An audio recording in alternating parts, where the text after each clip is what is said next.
Ladies and gentlemen, welcome to Montparnasse Gallery for this 9th Café des Artistes on the artist Agnes Martin. It's wonderful to see you all here. My name is Neil Cox, and I'm the director of the Artist Rooms Research Partnership, under the auspices of which the cafes take place. It's great to be working again with our friends at Talbot Rice on these events. The Artist Rooms Research Partnership is a working relationship between the University of Edinburgh, University of Glasgow, University of Newcastle, and the Artist Rooms collection, which, as many of you know, goes on an ongoing national touring programme, taking international contemporary art across the UK for access by diverse audiences. Our next cafe, our upcoming cafe, is on February the 10th, 2015, at the Fruit Market, our other partner, booking by Eventbrite as usual, and we'll be joined there by Harriet Richards and our very own John White. Where are you, John? Wave. Okay, great. And I also want to announce to you our next venture, which is a film screening programme. And we'll be showing films by artists in the Artist Rooms collection. The Artist Rooms collection comprises currently 38 artists. There's about 1,800 works. New artists are coming in this year, and many of you know there's a Roy Lichtenstein show opening soon at the Gallery of Modern Art, which is a show based around another artist entering the collection. But this year we're launching this venture showing films by artists in the collection, curated by members of our MSc team, Tom over there and Noe, and working with Ruth Bergel, who's over there, whose concept it was. So we very much hope you'll be able to join us for those events, which will take place at first at Stills, a new venue for us. And many of you will know that you really must like our Facebook page, so you can find out lots of stuff that's happening. You can see photographs of our events. And also, it's worth saying that we have a YouTube channel where the digital recordings of these events go live. We've had a bit of a struggle with Café des Artistes number 8 on Gare Basilic, which was a fabulous event which we did in Leicester, Leicester Museum and Art Gallery, and that's the first of our national tour. We are hoping to do an event at Tate Modern on Joseph Boyce, probably in May. Somebody will correct me if I just said that wrong. May? Yes, good, thank you. But please do listen in if you want to catch up on the events that we've run. So, without further ado, we're going to move on to our speakers. We've got 3 speakers this evening, and the structure of the evening is going to be that the first 2 speakers will speak, then we'll have time for discussion and more wine. And then we'll have a 3rd speaker, and we'll have a panel discussion Q&A with everybody after that. And the point of this is that the cafes are an opportunity for dialogue. We want to share ideas about these artists, not merely lecture about them. So our speakers are going to open up Agnes Martin for us for discussion. The first speaker is Christopher Griffin, who works with us very closely. He's collection research manager at Tate, where he's responsible for commissioning and editing scholarly texts on individual artworks in Tate's collection, many of which are written by us when it comes to Artist Rooms. He's also the managing editor of the excellent online journal Tate Papers, Tate's pioneering online research journal. So Christopher is going to speak first for about 20 minutes or so and introduce Agnes Martin to us, and he'll be followed by Lena Fritsch, who is assistant curator of collections of international art at Tate Modern. She works on acquisitions of international art with a special focus on the Asian Pacific region. She also works on exhibitions and is currently assisting with the Agnes Martin show, which will open this year, so that's very exciting for us to have her with us. So without further ado, and I'll introduce our third speaker later, I'm going to hand over to Christopher. Thanks very much, Neil. This is rather peculiar to be holding the microphone whilst giving a talk. I feel like I'm doing karaoke or something. Yes, thanks for inviting me. It's a pleasure to be here. I feel I should admit, or perhaps I shouldn't admit, but I'm going to admit that I wouldn't describe myself at least as an expert on Agnes Martin, in that I haven't really kind of conducted brand new rigorous scholarship on her work. Instead, I would describe myself more as a kind of admirer, which I'm sure many of you here today are as well. For as long as I can remember, really, I've been drawn to her spare, luminous, abstract paintings, which, despite and because of their elemental appearance, seem to kind of throw a gauntlet down on analytical interpretation, for they seem, on the one hand, to be absolutely freighted with meaning, whilst on the other hand, seem to be withholding it. And that's really what's of interest to me, and one of the reasons why I enjoy looking at the work and thinking about the work so much.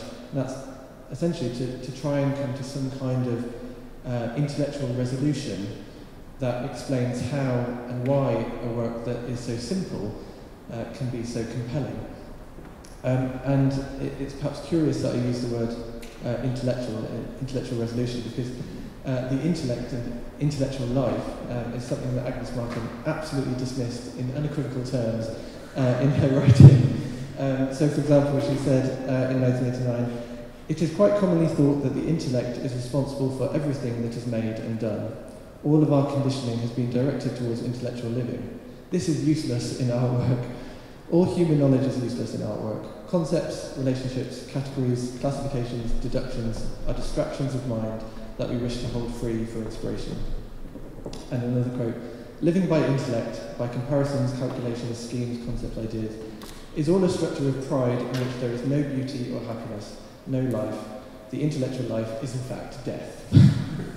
Now, I don't want to buy this, not least because I'm an art historian, as many of you are as well, and intellectualise is what I do. And so, to reassure myself that my profession isn't completely redundant, I thought I would use this opportunity to investigate how other art historians, other scholars, other intellectuals have tried to make sense of Agnes Martin's work over the past 50 years or so, to just try and understand how her work not only has been received, but to assess by what means these art historians have found meaning in her work.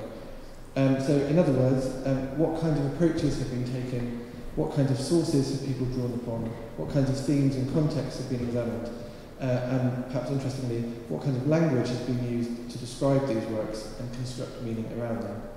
So I'm just going to give a few kind of models, if you like, of ways in which her work has been understood. And the first is a theme that many critics and art historians have returned to again and again to make sense of the work, and that's nature and the natural world. And many critics have explored how the natural world, or more precisely, how our perceptions of the natural world are conveyed, albeit abstractly, through Martin's paintings. And so the question here is, to what extent is nature, is the natural world, figured in Martin's work? How can it be said to be figured in her work? Now, some of Martin's earliest surviving paintings, I say surviving paintings because she actually destroyed some of her earliest work, which was a lot more representational. Some of them do exist, I don't have an image of one, but she described how she used to paint mountains and how those mountains resembled anthills. She was disappointed with that, which is why she destroyed them. But some of her early surviving work from the 1950s consists of biomorphic shapes that seem to be derived from nature, floating in open atmospheric fields of thinly washed paint. And here's an example from 1953. Just it's just an exemplar, just so you know what I'm talking about. And at the time that she was creating this body of work, this kind of more biomorphic work, she was living in the desert landscape of New Mexico. And these simplified forms and light-filled backgrounds seem to allude to nature without, in general, depicting it.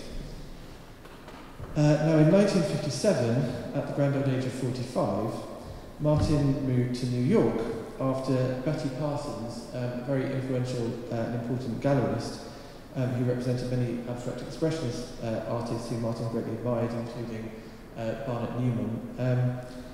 Parsons encountered Martin, Martin showed her some of her work, and Parsons agreed to exhibit her work, but on the condition that Martin move to the city. And eventually Martin agreed to do that. So in 1957 she moved to New York, and following her arrival in New York, and perhaps to some extent following the influence of the younger generation of artists who she shared studio space with in Lower Manhattan, including and especially Ellsworth Kelly, who you may know is known for his very sparse geometric abstract paintings. So with this kind of context in mind, her work became more concerned, again, with sparse, more economical forms, and by 1960 she declared that she had found her vision, which was the grid. Yet, despite her work becoming more abstract and more geometric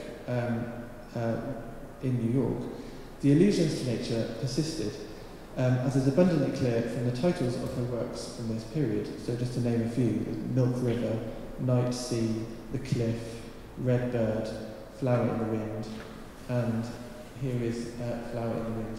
I should say, it is probably quite clear, Agnes Martin's works don't reproduce well. Although at least it's a big screen, so perhaps you can see that this is, again, a grid structure in red graphite.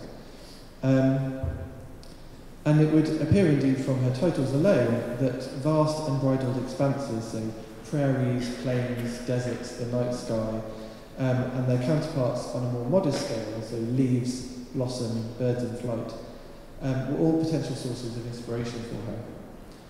And as the critic Lawrence Alloway remarked in 1973, we perceive a grid, but we recognise a form of nature imagery.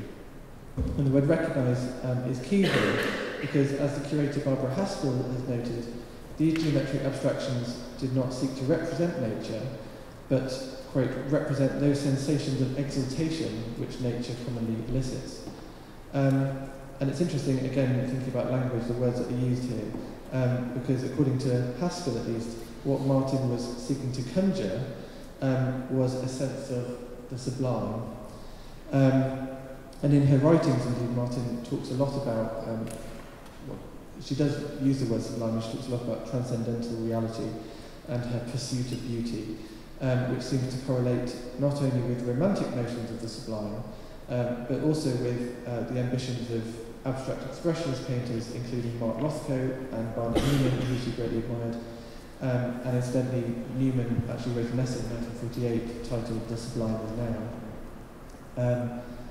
So, through her representation of well, not direct representation, but through her allusion to natural imagery and, as a consequence, the sublime, critics have kind of positioned her more in relation to abstract expressionist painters of her own generation, as opposed to minimalist artists who she was actually often more associated with in the 1960s.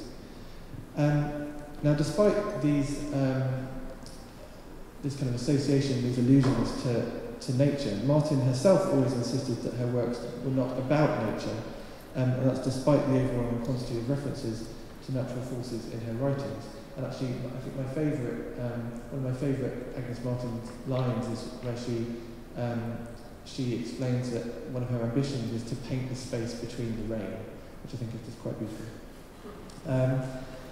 But like I said, she actually insisted that her works were not about nature, and indeed she fended off landscape readings of her work by pointing out both that there are no straight lines in nature and that she had actually begun painting grids in New York and not New Mexico.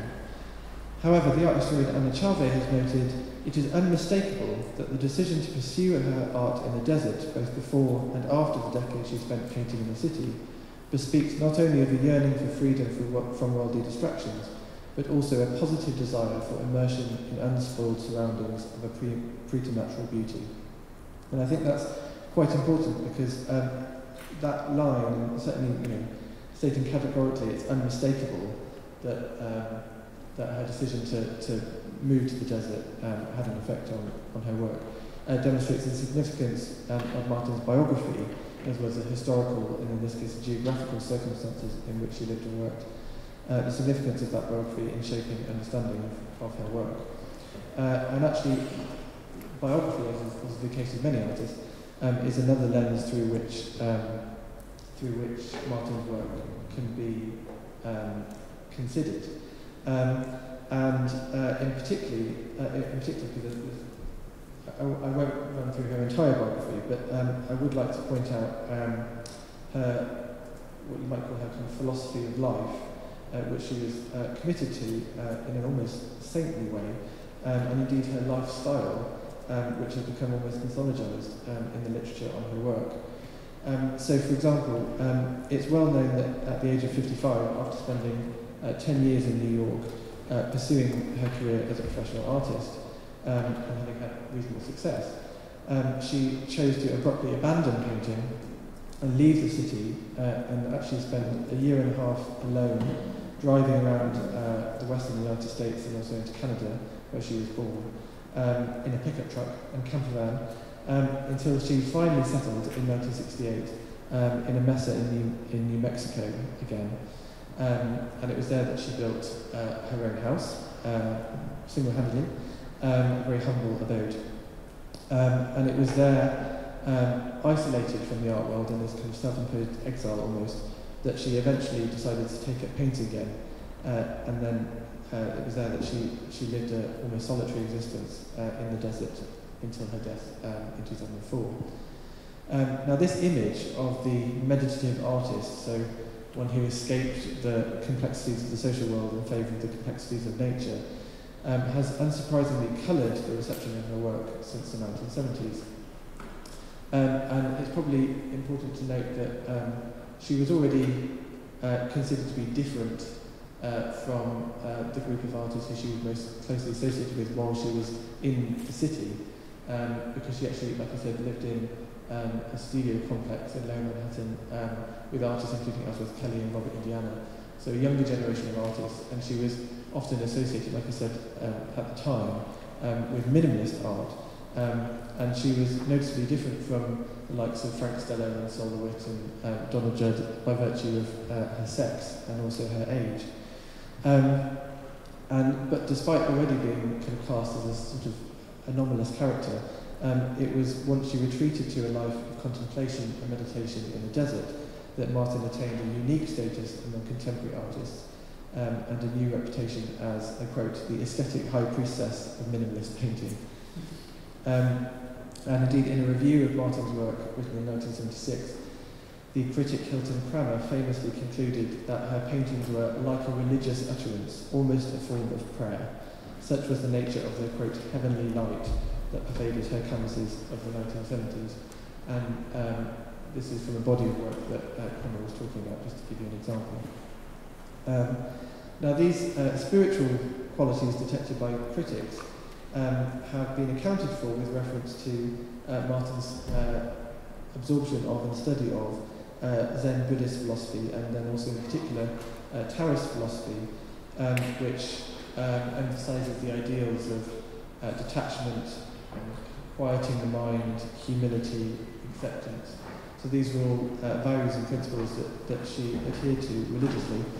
And I should explain that it was in the early 50s when she was actually doing an MA at Columbia University in New York.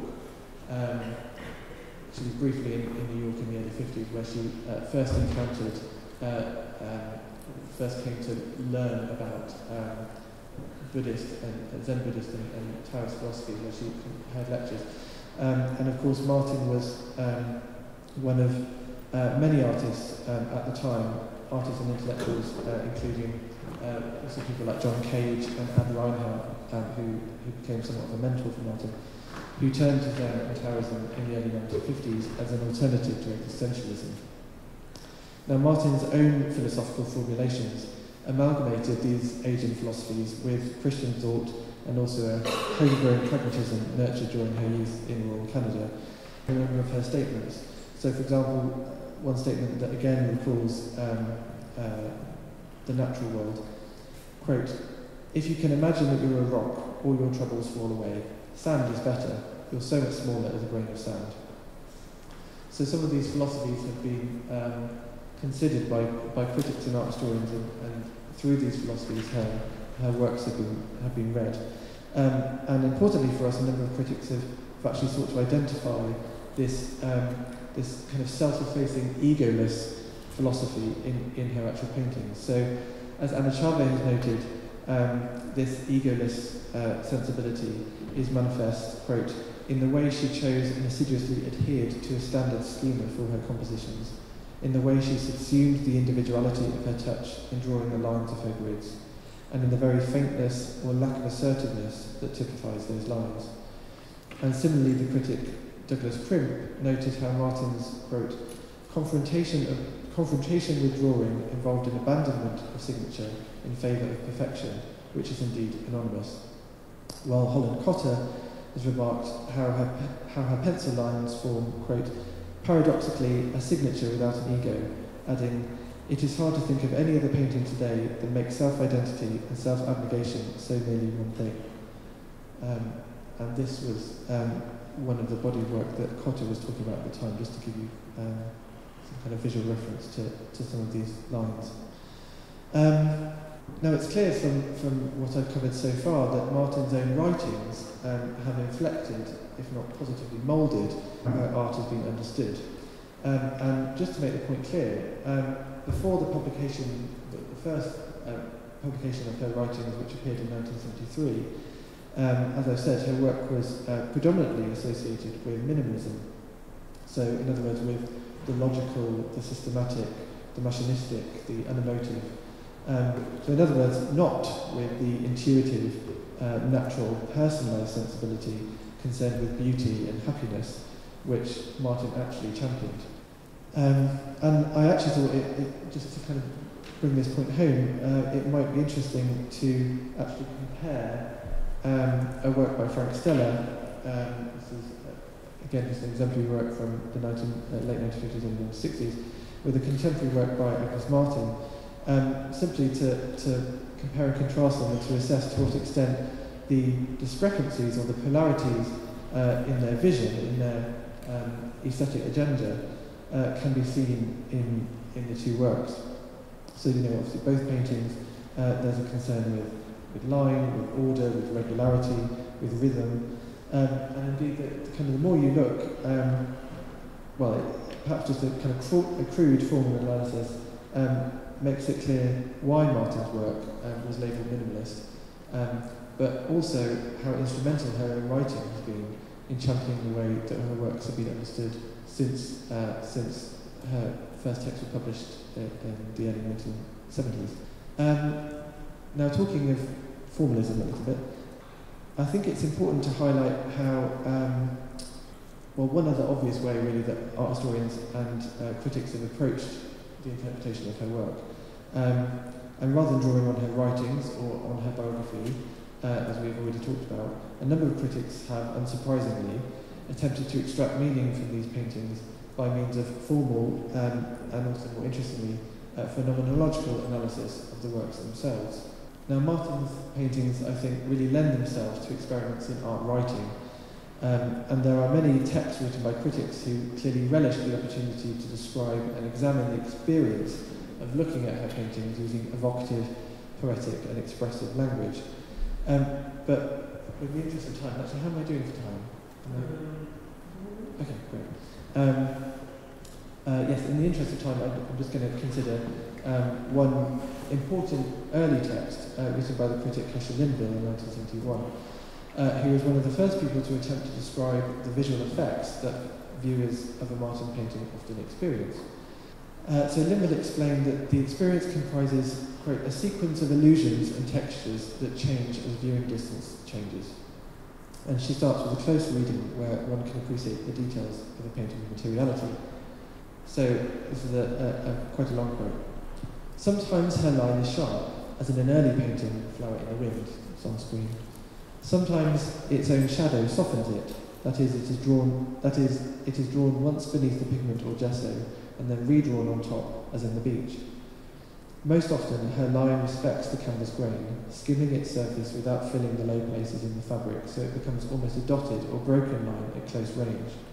Sometimes she uses pairs of lines that dematerialise as rapidly as the lighter drawn single ones. As you move back from the canvas, like Mountain 2, on screen, the pairs become single grey horizontals and then begin to disappear. So from this passage you can see that Linda was using quite simple, very clear, descriptive language to explain what the experience was like of seeing these works close up. So that's kind of the first moment, as it were, in this phenomenological analysis. She then moves on to the second moment in viewing the work, in which the ambiguities of illusion take over from that early concern with materiality. And it's at this point that her language becomes more evocative, describing how lines kind of blur into an atmospheric haze. So she's kind of taken a step back from the paintings now, and she says, she's kind of describing this atmospheric haze, and she says, I don't mean atmosphere in the spatially illusionistic sense, rather it is non-radiating, impermeable, mist. It feels like, rather than looks like, atmosphere. Somehow the red lines dematerialise the canvas, making it hazy, velvety. Then as you step back even further, the painting closes down entirely, becoming completely opaque.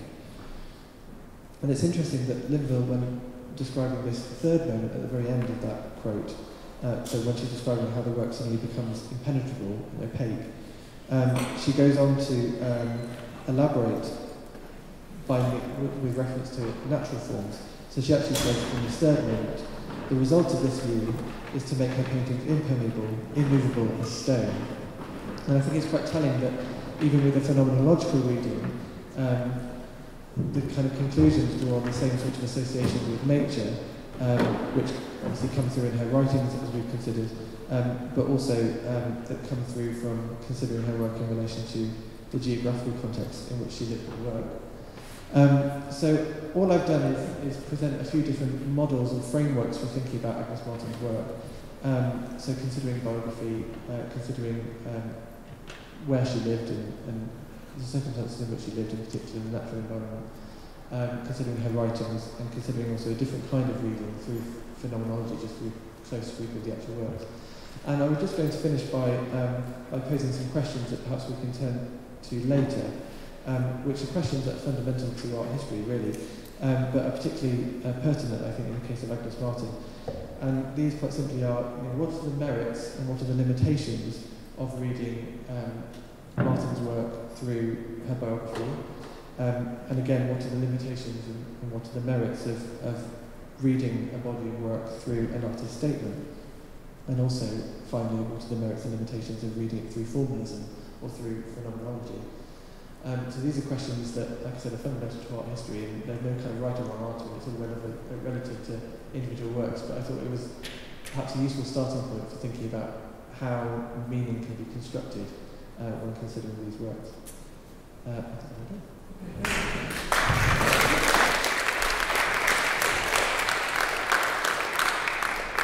So I'm going to hand straight over to our second speaker, Naomi Frick.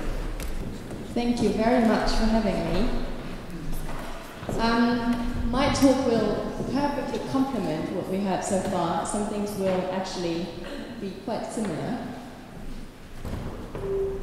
I would like to talk about photographs of Agnes Martin, but before that, I just wanted to say something about the exhibition that we are going to show at Tate Modern. It's going to open in June, and as you can see, it's quite a Victorian exhibition, which is sometimes quite challenging when working on this. It's going to Düsseldorf in Germany, to the Kunstsammlung NRW, then it's going to the LACMA in Los Angeles, and then it's going to the Guggenheim in New York as well. And it's the first retrospective of Martin's work since she passed away in 2004. And we're going to start by showing some of the works that she's probably most associated with. At least people who know Agnes Martin's work will probably know these kind of works from the 90s, the pastel-coloured stripe paintings. But we will also show some works that people might not really know and not associate with Agnes Martin, like some earlier, more experimental works that she created when she was in New York. Like something like this. I had no idea that Agnes Martin created these kind of funky experimental works in mixed media. And then of course, there will be quite many grid paintings. This is one of my favorite grid paintings because it's very typical Agnes Martin in its quiet grid composition, but at the same time it's involved. It's called Friendship, again talking about titles, and is in the collection of the MoMA in New York. And then we will also show quite many works on paper. There will be a kind of retrospective within the retrospective, showing her drawings and her very beautiful watercolors. And it's quite important to us to show that her works on paper are more than studies for paintings. Sometimes they are connected to paintings, but sometimes they are not really connected to paintings and just, works in their own rights. We will also include some late works. Quite interesting that in her very late works, she kind of goes back to some of the more simple geometric forms that she used in her early work. So we are also thinking about maybe using some juxtapositions showing early works next to very late works. And before starting, I would also like to raise a question, maybe something that we can all talk about later, and I would be really interested in your feedback and your opinions. I'm going to show 6 different photographs of Agnes Martin, and I would like to know from you later which photograph of Agnes Martin do you like best and why. As Pierre Bourdieu said in his sociological analysis, The Rules of Art, the modern artist who creates a work is also created by the whole ensemble of those who help to discover him and to consecrate him as an artist who is known and recognized. The discourse surrounding works of art does more than help their comprehension and appreciation.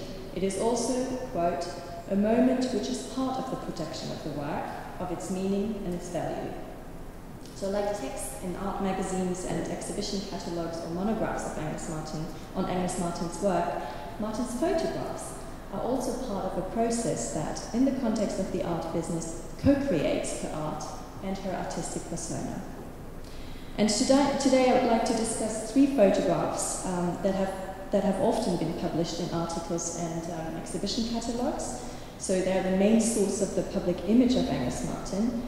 And following this, I would like to introduce 3 less-known photographs that have not been published in any exhibition catalogues yet. They will be in our exhibition catalogue. So as we already heard, having graduated with a Master of Art Education from the Teachers College in Columbia University in New York, in the autumn of 1954, Martin moved to Taos to concentrate exclusively on her artistic work. Mildred Talbot photographs Agnes Martin from a slightly raised perspective. Martin gazes steadily up at the photographer from her chair with a slight smile. In the background, numerous painted canvases are popped up against the wall. The light enters from the left.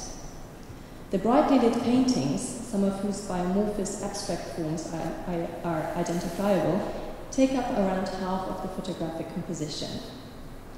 Talbot's photograph is reminiscent of traditional artist portraits in 2 ways. Firstly, Martin's work shirt and stacks of paintings in her studio clearly point to her artistic calling. Ever since the 16th century, portraits of European artists have shown them in their studios with paint brushes and art tools, and often also surrounded by their finished works of art. One need only call to mind self-portraits by artists such as Artemisia Gentileschi or Peter Paul Rubens, Rembrandt, Vincent van Gogh, etc. The photographer Alexander Lieberman made an intense study of artists in their studios and took numerous shots of, for example, Marc Chagall, Henri Matisse, Pablo Picasso, and also Agnes Martin.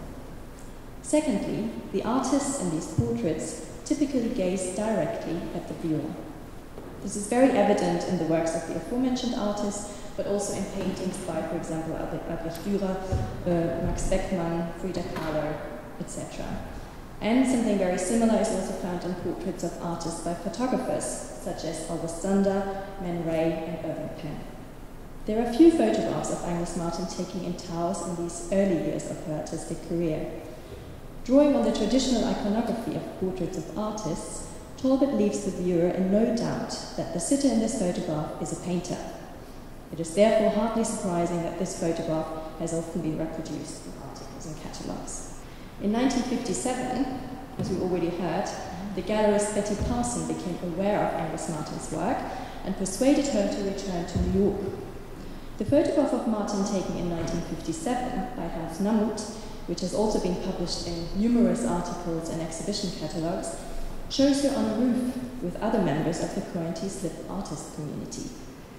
This shot is part of a series of portraits taken by the German emigre Hans Namuth, in which he focused on the artists who were living and working in lofts on Coenty Slip in South Manhattan in the mid-1950s. In the center of the photograph, there is a small boy looking into the camera. His father, Jack Youngerman, is to his left, and Robert Indiana is to his right, crouching down. The two men are holding beakers and looking towards the boy, rather than into the camera. The boy's mother, the actress Delphine Seyrick, is seated further to his right. Ellsworth Kelly is standing in the background, gazing downwards, pensively smoking a cigarette. Seated on the far right, a little higher than the others, is Agnes Martin. With her ankles crossed and her hands in the pockets of her white coat, she's gazing down at the others, slightly smiling. The background of the photo is filled with the skyscrapers of Wall Street. These symbols of the world of finance are strikingly at odds with the artist community on the rooftop. The members of this group are taking as little notice of the background as the photographer.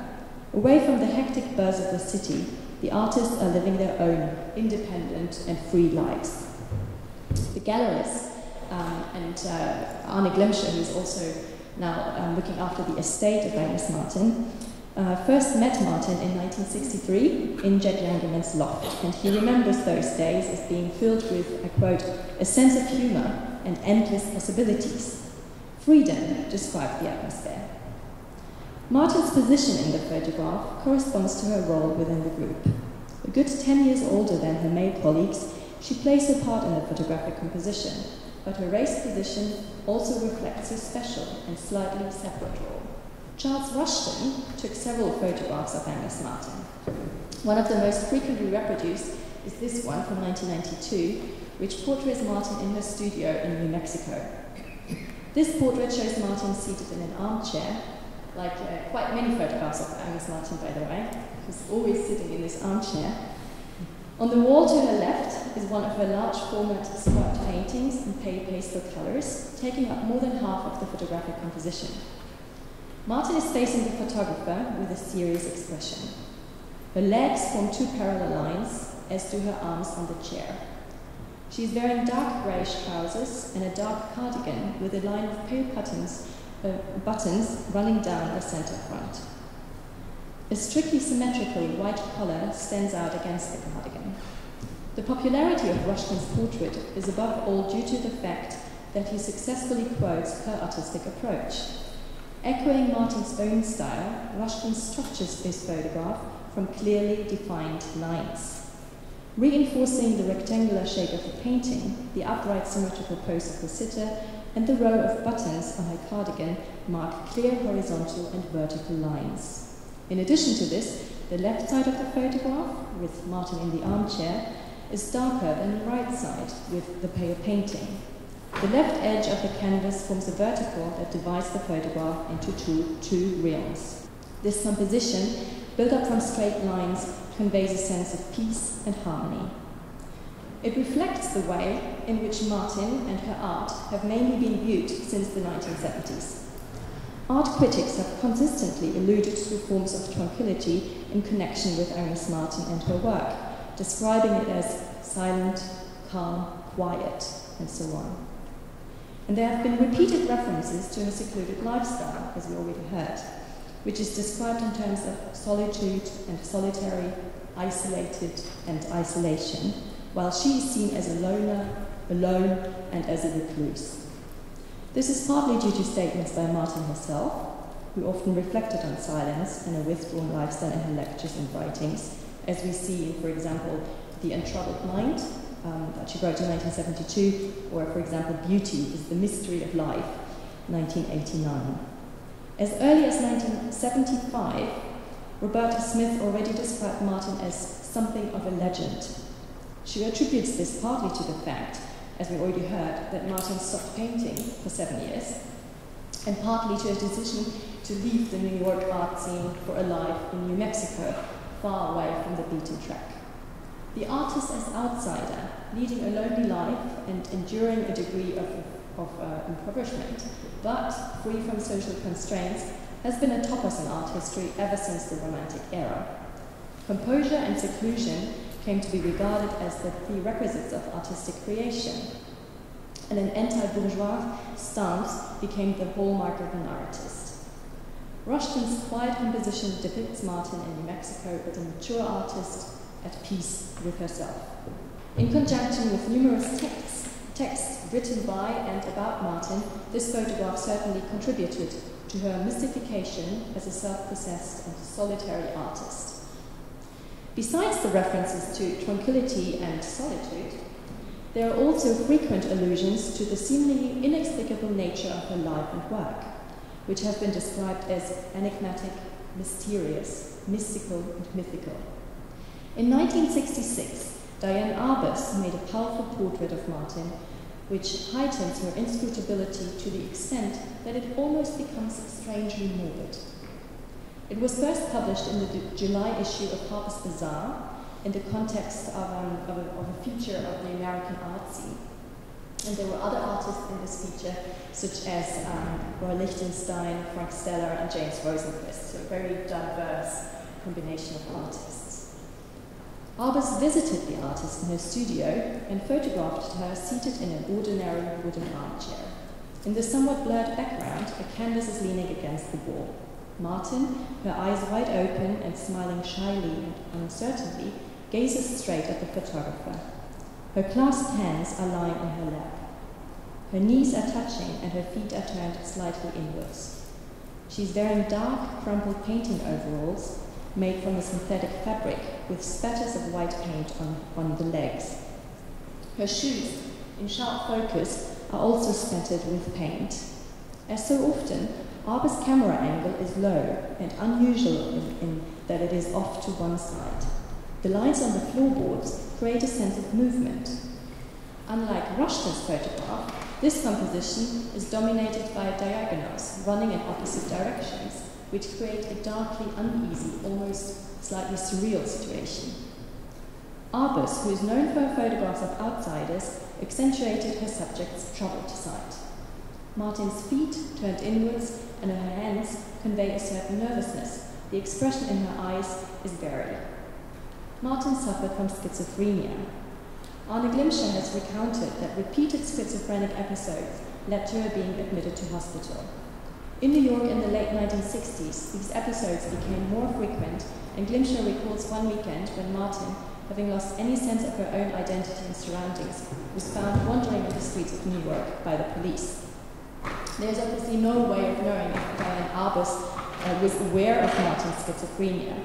However, it is very clear that this photograph conveys a strange sense of dislocation that might hint at irregularities in Martin's perception of the world. In spring 1974, the Italian photographer Gianfranco Giorgioni visited Agnes Martin at the small Adele house that she had built herself in New Mexico. Giorgioni, who also took portrait photographs of Joseph Beuys, Louis Bourgeois, and Andy Warhol, has fond memories of the 2 days he spent with Agnes Martin. Apparently, he taught her how to cut wood in a certain Italian style, and they had good days together in New Mexico. Most of the photographs by Giorgioni depict Martin in the open air, outside her house, next to her jeep, or chopping wood. This head and shoulders portrait is shot from a slightly elevated angle. Martin is wearing a pale-coloured hat, which hides most of her short, dark hair. The adobe house that Martin lives in is visible in the left background. To the right of the house, not far away from it, there is a large tree. Martin's jeep is visible behind her to the right. The sun is beating down on the vehicle and on the subject of the portrait, but her head casts a protective shadow over most of her face. Martin is slightly screwing up her eyes and smiling at little Giorgione. This photograph presents the viewer with a woman who has built her own house, drives a jeep, and leads a simple life out in the country. The portrait is of a strong woman living on the land, in seclusion and in harmony with nature. However, the photographs in this series were not to Martin's liking. In March 1977, in a letter to Eddie de Wilde, who was director at the Stedelijk Museum in Amsterdam, she wrote, "With regard to the photographs, I did not like Giorgione's photographs. The easiest and quickest way is for me to send you immediately, capitalized, and then in brackets, tomorrow, airmail a number of other photographs." End of quote.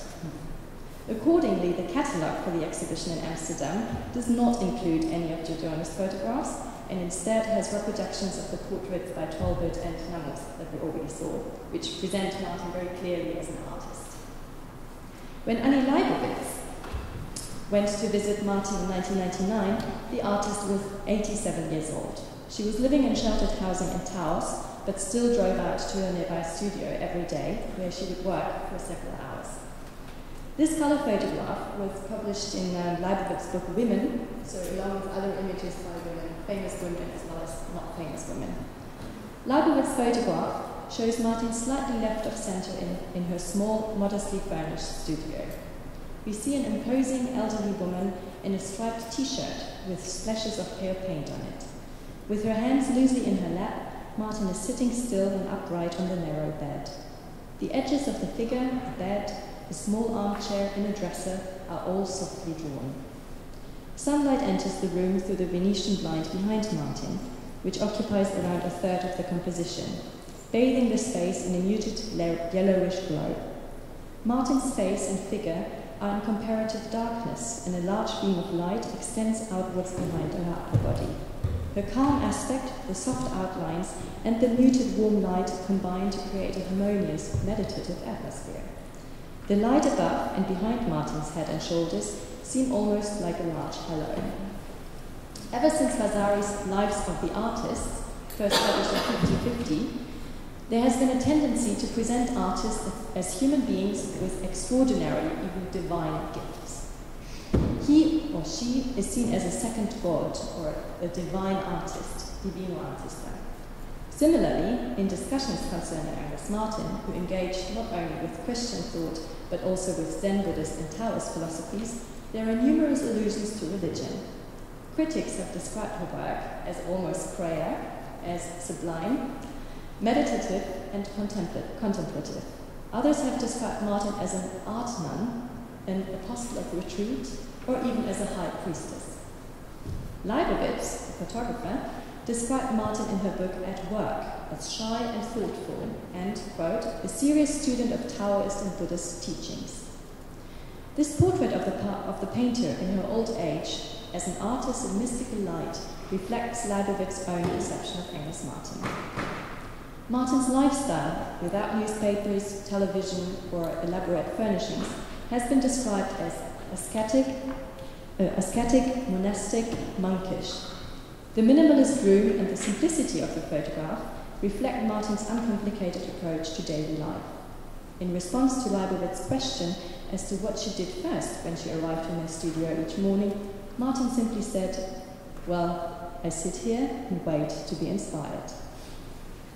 In the photographs by Tolbert, Namus, and Washington, which have so often been reproduced in articles and exhibition catalogues, show Agnes Martin at 3 different stages in her artistic career and are very much in keeping with the discourse concerning her life and her work. Tolbert presents her as a painter who had just started work in her studio in Taos. Namus portrayed her in 1957 as a slightly marginal member of the artist community at Currently Slip in New York. Washington's portrait in New Mexico, taken in 1992, reflects the process of consecration, which saw Martin increasingly being romanticized as a calm, mystical, solitary artist. Leibovitz's portrait, also alludes to notions of the isolated spiritual artist and presents Martin as a visionary ascetic. By contrast, Arbus and Giorgione present two very different faces of Agnes Martin. Arbus' shot is remarkable for the way that it conveys a puzzling, disturbing element that relates to Martin's sensory disorder. There were times when Martin was not at peace, due to her schizophrenia. Meanwhile, Giorgione presents Martin not as an artist, but as a strong woman living independently in the countryside. Although Martin herself was not pleased with that image, it reveals another important side to her. For, like all of us, Agnes Martin had several different faces. Thank you.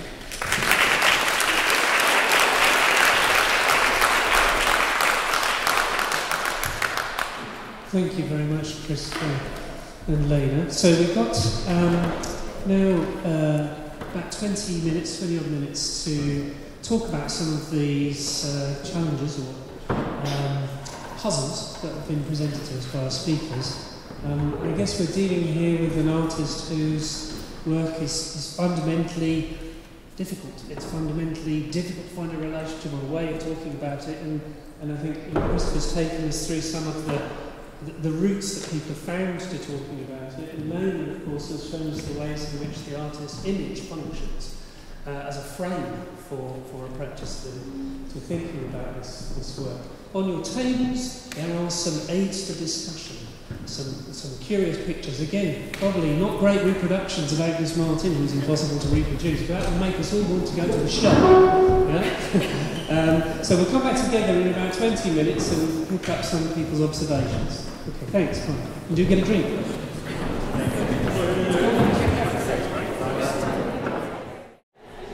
We'll try and pick up where we left off. I'm going to invite Lena to come back up.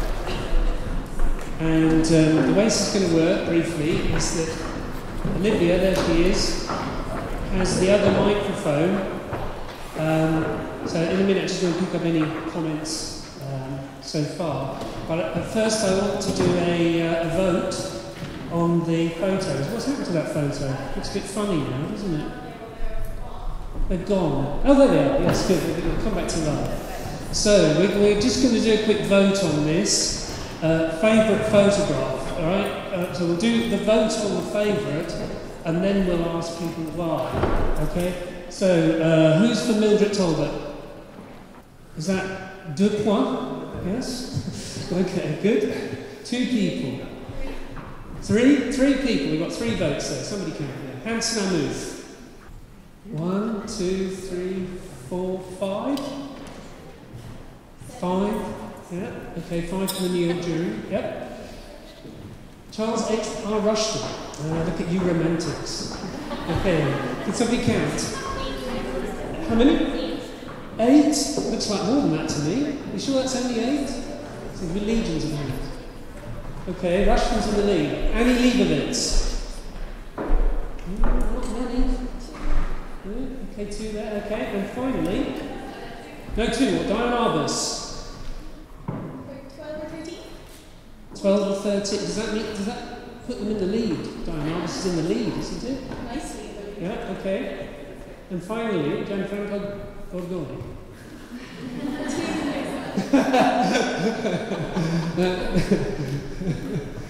Okay, that's the North London jury there. We got 2 votes there, didn't we? Okay, excellent. So now I'm interested in why people went for those things. So just stick your hand up if you want to speak to one of the photographs.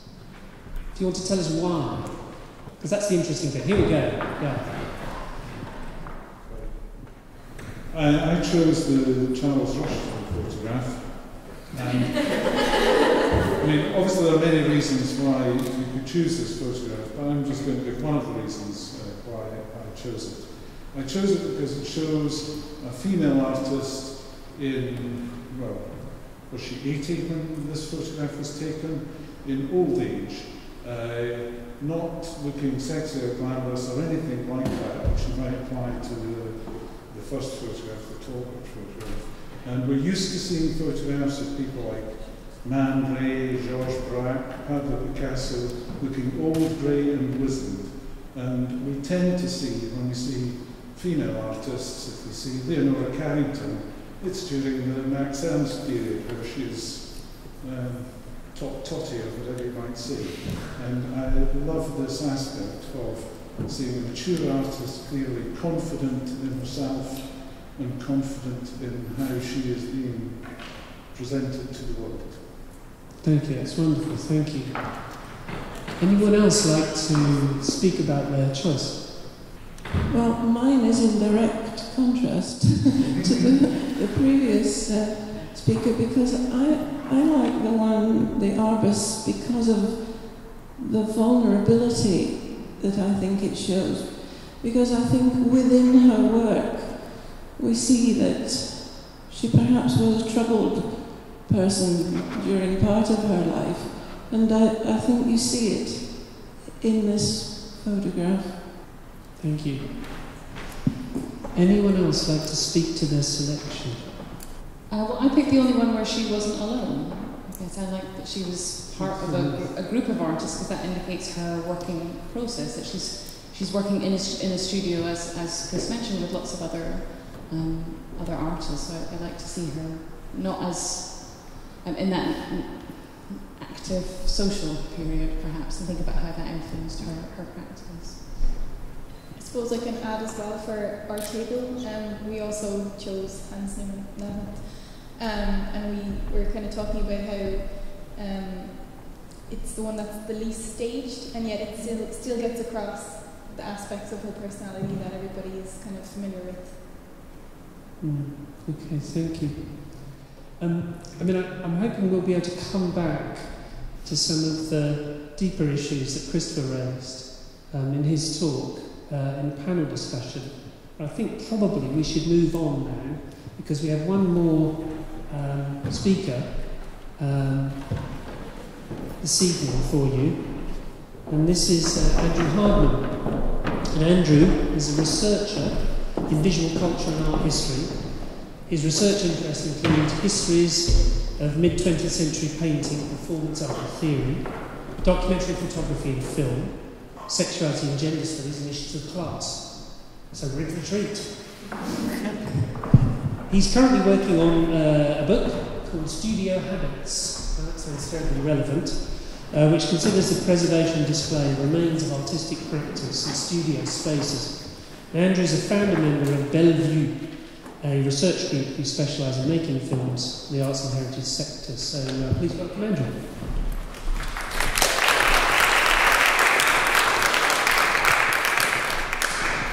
Thanks, Neil. Trying to juggle these things, so I might need some water still. Okay, so I thought I'd be having a slight shift of focus here, away from talking about paintings, but after leaving this talk, I think there's kind of some similarities with what I'm going to talk about now. Because I'm going to be looking at a film that talks about Agnes Martin's practice. And what I'm going to be talking about is a film, Mary Lance's Agnes Martin with My Back to the World, from 2003, which is a 57-minute long documentary, which in part follows Agnes Martin around a studio in Tejas, New Mexico, at a quite late period of her career, when she was in her late 80s. From around 1998 to 2002, long as followed her. And it was just before she actually packed up the studio and retired from this lifelong artistic practice that she developed. And shortly after this, she died after the film was completed. And I think this film offers some insights into Martin's practices and her techniques, but I also think we can make some important points about 20th century painting through looking at Martin's practice in this film. And particularly maybe the increased importance of process in thinking about painting during the latter part of the 20th century. So my interest here comes from studio myths and films like Lance's film and photographs, and actually preserved and exhibited studio spaces.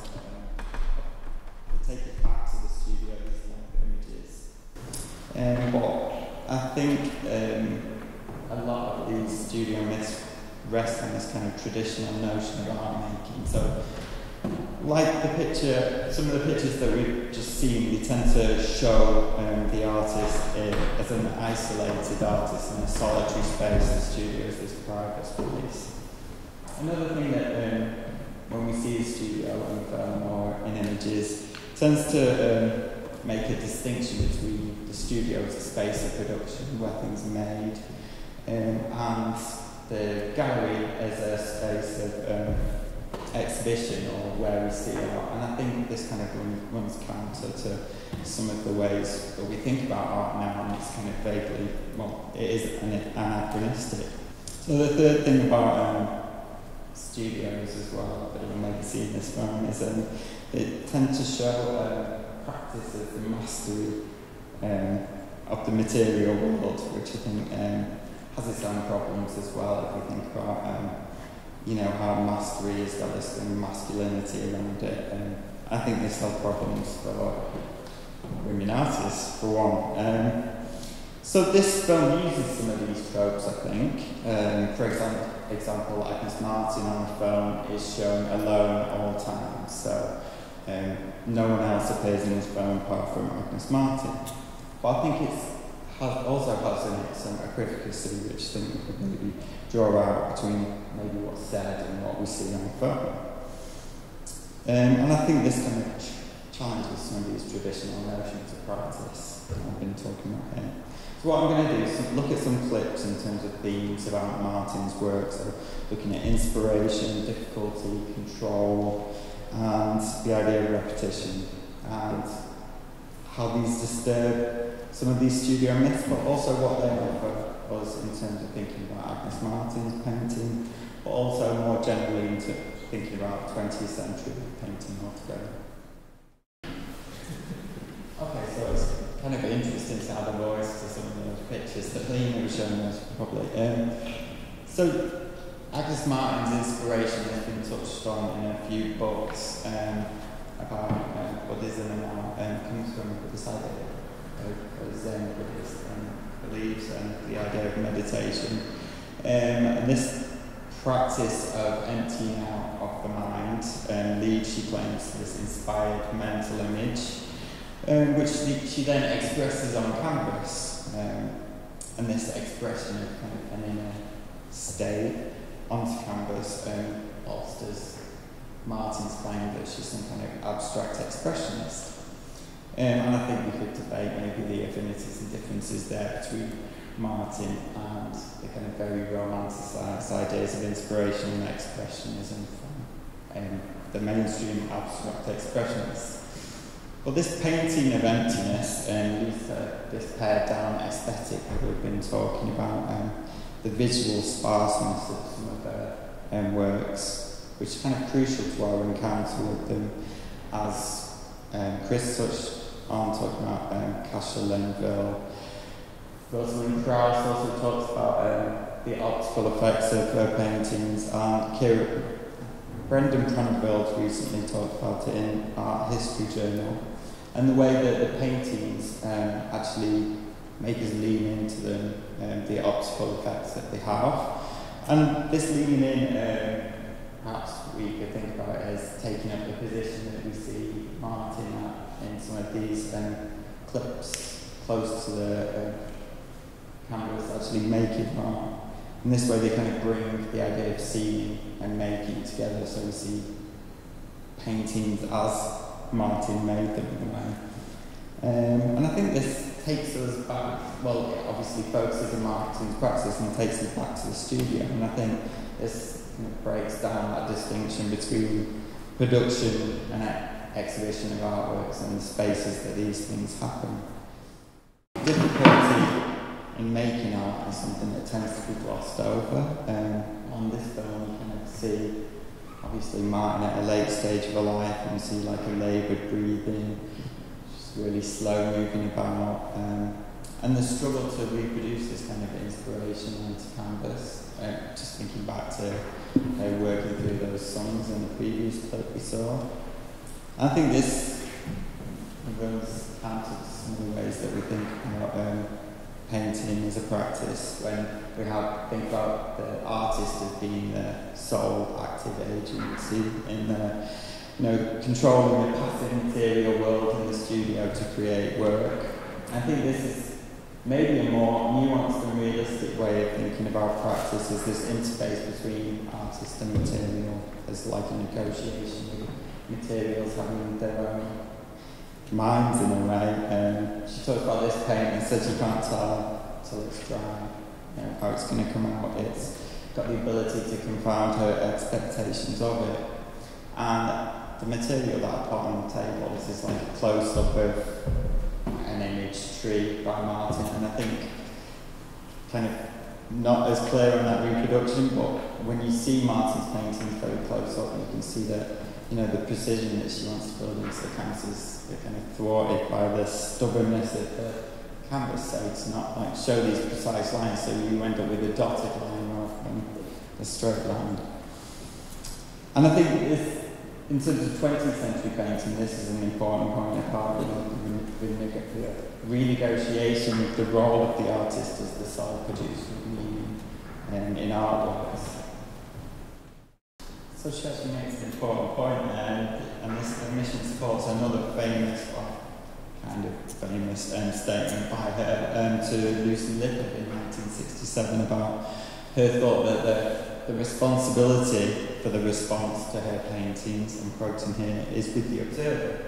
So she's acknowledging here the increased importance of the audience in the way we think about painting from the 60s onwards, maybe, but also the artist's limited role in dictating meaning for her paintings. She's relinquishing the active role there in a way. And this is built into a practice. She had this daily practice of painting.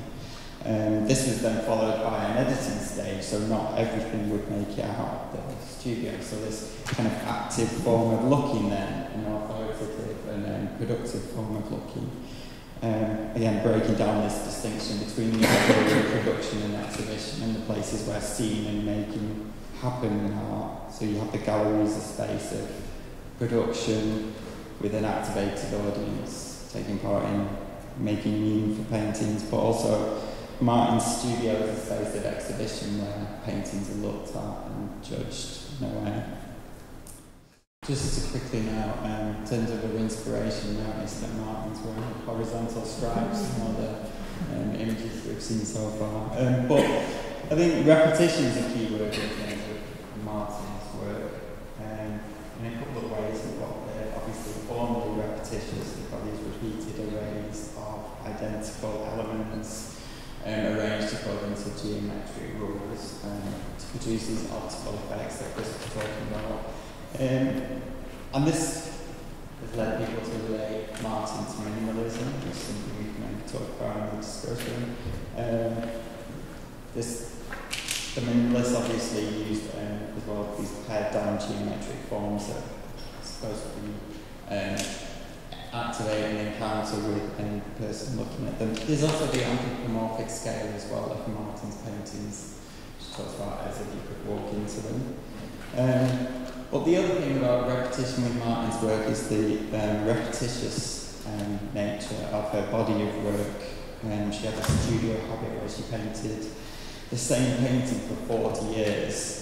So she's obviously got this very strong habit. And as well as painting the same painting for 40 years, she also exhibited the same painting for 40 years. And we could think about it. It's worth thinking about what this kind of repetition does to our encounter with Martin's work, I think, especially in a gallery situation. Maybe something we could think about in a discussion. So, in conclusion, I think Martin's practice is something that's kind of very fascinating, and it's obviously always fascinating to hear an artist, see them on screen, but as Chris was saying in his questions, we do have to ask the question of, how much should we rely on an artist's statement and images of them and what goes on behind the scenes. But in terms of Martin's practice. The interesting thing, she's got this habit of meditating repeatedly, daily, waiting for inspiration in the studio, struggling to translate this mental image onto canvas, this editing period, the trashing of failed paintings, and happiness in losing control. And I think in various ways and various stages this kind of challenges the idea of the role of the artist, but also the space and time of arts production and exhibition in important ways. And these changes, because I think these are important changes in 20th century practice, and Martin experienced them through her long career, but I think she also had a role in shaping them. Thank you.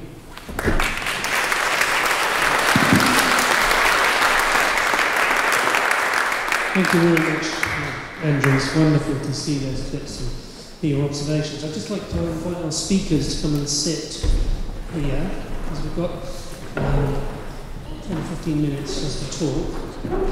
The reason why I'm fiddling with this computer is that somebody from London is watching us. There we are. Your boss, that's right.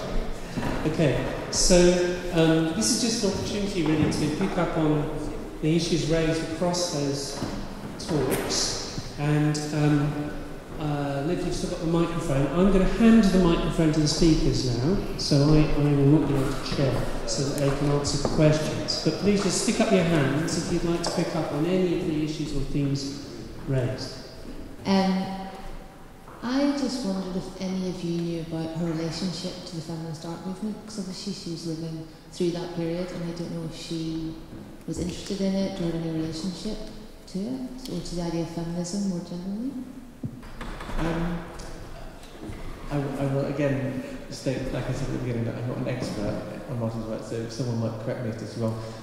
What I do know is that I think I mentioned Anna Chavez' essay, which was published in 1992, I think, in the Whitney Exhibition Catalogue. And that's a really, really important essay in Martin literature, because she kind of compares Martin's work alongside her male peers who are associated with minimalism, so particularly Carl Andre. And she draws attention to the fact that Martin's work was often aligned with minimalism and with what was described at the time and was also subsequently to some extent being perpetuated with the kind of masculine aesthetic of minimalism. And yet she actually makes this wonderful case that grids are actually resistant to certain kind of political forces, and actually that kind of act of resistance can be aligned with a sort of feminist politics. I'm not doing justice to the complexity of our argument at all there, but it's just in response to your question, just to say that I think I'm not quite sure of her own relationship with feminism as a movement, but there's obviously been a lot of work that's been done by art historians subsequently to not necessarily position herself within a kind of feminist trajectory, but to kind of, well, argue the case that the kind of feminine intuition and kind of soft, hazy, atmospheric kind of grid-like forms, which have often been are often kind of talked about, isn't just this kind of pejorative kind of feminine, it's actually resistant feminism. So some work has been done, but I don't know that answers your question.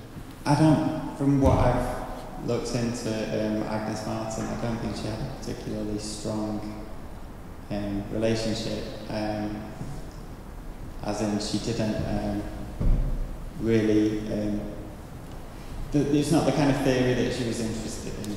I thought, like, looking into her. I know there's been a lot of feminist approaches to her, obviously. Griselda Pollux talked about her in terms of matrices and grids. I think,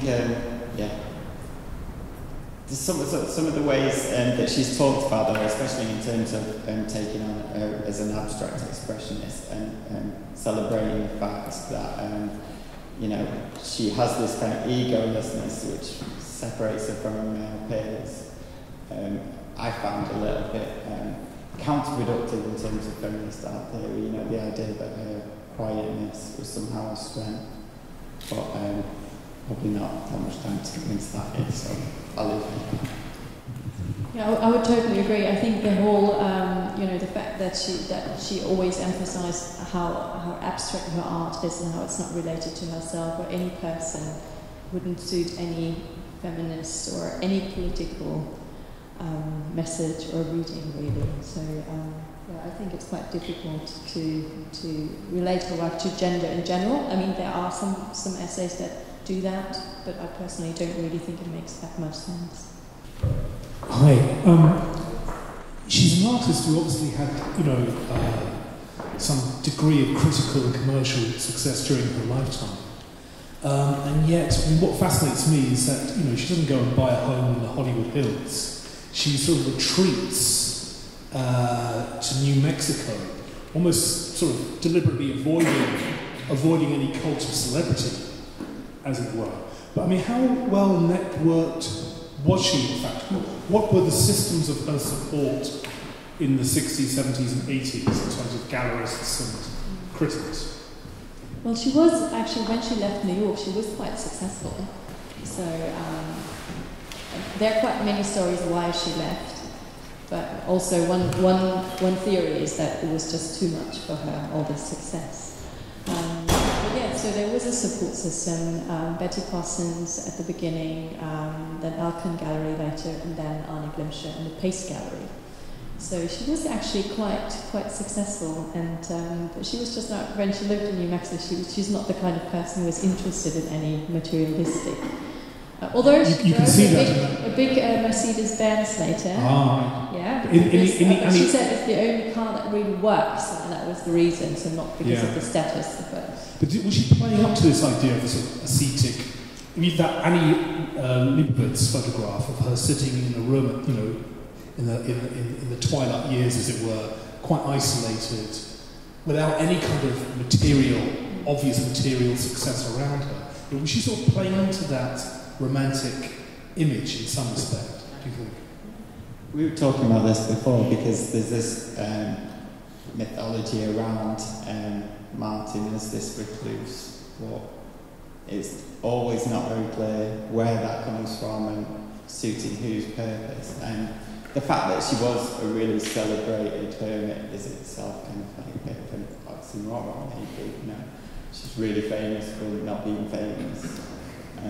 And she was really well connected. She had like a brilliant colorist in New York, and always, she's been talked about since the 60s. So the idea of her being a recluse under hermit, who knows where it comes from. Also, I think what I was trying to show through the photographs, and also when we look at the film, she's always shown by herself, but it's not true that she was always by herself. She went every day to have lunch in a local cafe. She then lived in this home for the elderly, and there were other elderly people there. It's not like she was always by herself. It's just that's also part of this whole consecration process of showing her as a, mystical artist, which I think is very important. That's why I thought the whole idea of difficulty also was something that I thought was really important to actually show that, to be a bit more realistic about both her as a person as well as her work and the whole process behind it.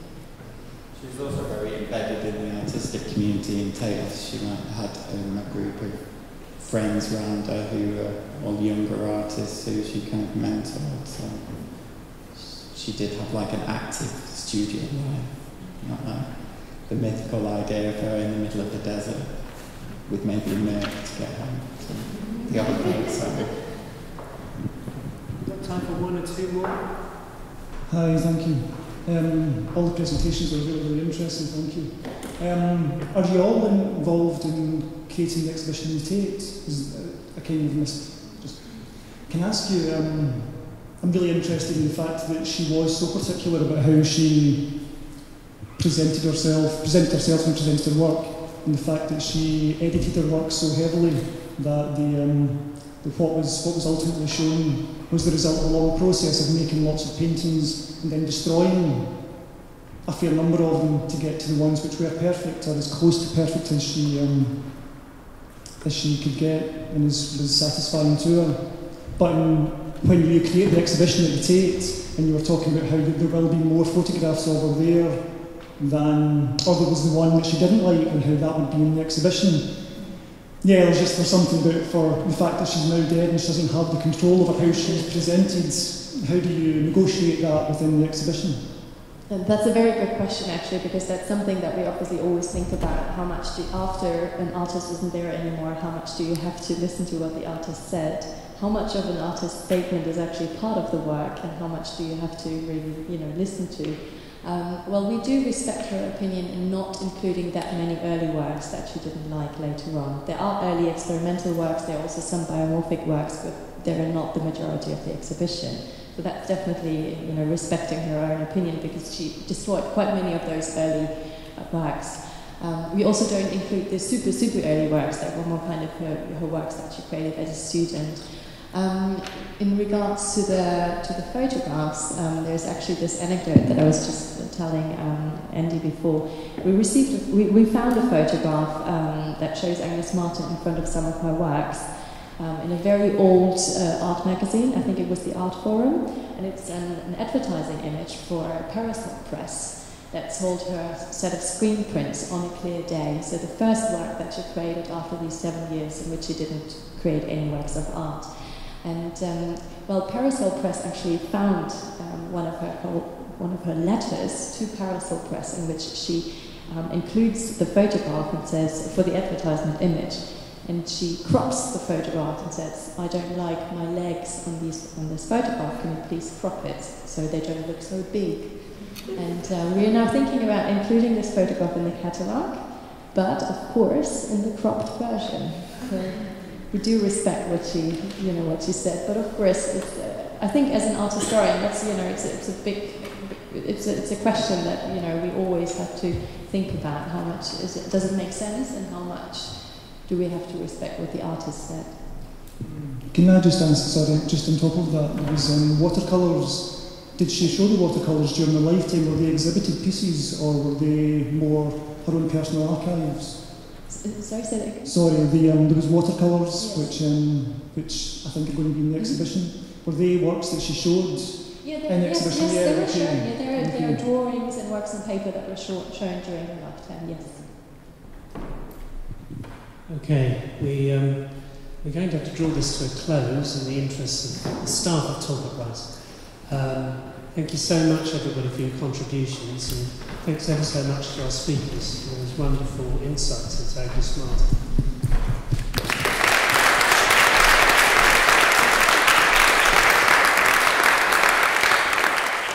I have to do one more plug, which is this year is the second year in which the Artist Rooms Research Partnership is running a Warhol MOOC. Now, a MOOC, if you don't know, is a massive open online course, or possibly online open course. It's one or the other. And you can sign up for this thing on a thing called Coursera.com, and people over there are involved in this Warhol MOOCs. Aren't you, Vicky? Is that right? Yeah. So you can see them on TV and stuff. And it was, I think we had like 20,000 people do it last year. 27,000 people did this course last year. And there were lots of really positive responses to it. And it's a kind of 5-week package. It's all online. It's all free.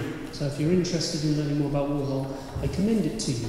Now I hand over to Irina. Thank you very much for coming. It was a wonderful evening. We hope you enjoyed it a lot. And I would also appreciate if you fill out the surveys. You'll find them on your table. They're very short and you'll not take you more than 5 minutes. Thank you very much. Thank you. Good night.